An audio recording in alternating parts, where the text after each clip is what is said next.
Ever wondered how to estimate the number of schools in a country as vast as India? Yes, we can do so through guesstimates.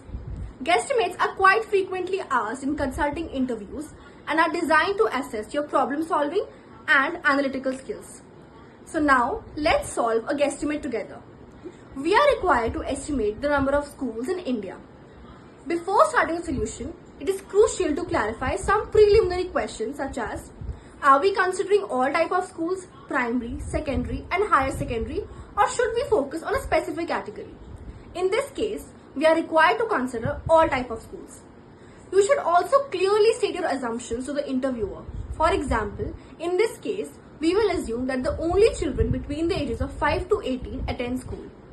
The approach we will follow to solve this guesstimate involves first estimating the total number of students in India and then dividing that number by the average number of students per school, which will ultimately give the total number of schools which we need. Let's start by calculating these two figures. To estimate the number of students, let's assume India has a population of 1.4 billion and 25% of the total population belongs to the age group of 5 to 18 who attend school. This gives us a figure of 32.5 crores. We can further refine this figure based on factors like income groups, arriving at a total of 28 crore students. Next, to calculate the average number of students per school, let's consider two types of schools: larger schools with 5 sections per grade and smaller ones with only 2 sections per grade.